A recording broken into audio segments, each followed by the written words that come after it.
Zora and Me, Chapter 9. There's a body by the tracks, Chester sputtered. It don't have no head. The body don't have no head. The whole porch gasped, then fell quiet.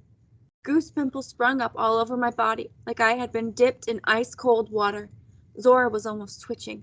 She turned to me to make a silent shh sign, her eyes hot with interest.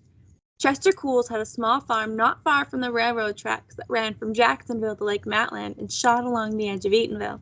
We inched closer to the screen door to hear, but no one noticed. What you say? Joe Clark said in disbelief. I said, they a dead man by the tracks. Y'all deaf? Who is it? A quivering voice from the porch chorus asked. Mr. Cools was shaken. How am I supposed to know? The man's head is gone. His head is gone. Another voice. That leave me out. I still got my head. There was nervous laughter, but Joe Clark waved his hand and the menfolk shushed up. He put his hand on Mr. Cool's shoulder. Pay him no mind, Chester. Folks forget how to act when they can't stand a truth. Mr. Cool shot a look at the men, who were all long faces now, solemn as a jury. Joe Clark went on. Anything special about him? Mr. Cools closed his eyes and tilted his head back, making a mental catalog of the man. Nothing special. Wearing overalls, beat-up boots, probably a turpentine worker in Lake Matland. He blinked. Had a braided red strap on his shoulder. Was there. Joe Clark started to ask a question and then stopped, like he was afraid to ask the rest. Mr. Cools lit up a little suddenly, remembering more. Hey, did I say about the gator? There was a gator a few feet away, all smashed to pieces, though. Can't do nothing with it. Oh, sweet Lord. Joe Clark barely whispered the words. Oh, sweet Lord. What is it, Joe? Another anonymous voice asked. Mr. Clark didn't answer.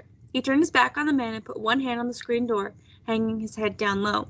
Zora and I were still on the other side of the screen, but he never saw us, and we didn't make a sound. Take me there, Joe Clark said to Chester. Now. Mr. Cools got back on his mule. Joe swung up on his pretty bay mare, and they went off. Half the men on the porch trailed them on foot. The other half went their own ways. Zora and me were left alone. We knew him, Zora said. The man without a head. We knew him. I was looking at the floor, but I couldn't see it right. Then I was sitting down, and Zora was sitting next to me with her arm around my shoulder. I shook my head. Yes, we did, she said in a soft voice that almost didn't sound like her. We did, Carrie. I'm sorry, girl, but we did. I don't know when it sank in and I started sobbing. It seemed like a long time before I stopped. I couldn't think why I was so broken up about a man I had just met the day before, a man who sang a little and chatted with us a little and was gone inside half an hour. Ivory was just a traveling worker with a sweet voice, but he was dead and he wasn't coming back. I kept sobbing and Zora kept saying, I know, I know.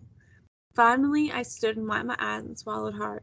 Who would do that? And why would somebody do that to a man? Why? Something moved across Zora's face, an idea that started just under her bottom lip and rode up to her eyebrows. You remember what Ivory said? She cocked her head and gave me a long, penetrating look. That he was going to go swimming in the blue sink last night? A shiver ran down my spine. But Zora, I said, that doesn't mean it was Mr. Pender who killed him. Even as I said it, I didn't believe my own doubting, and my asking seemed to make Zora sure of her own judgment.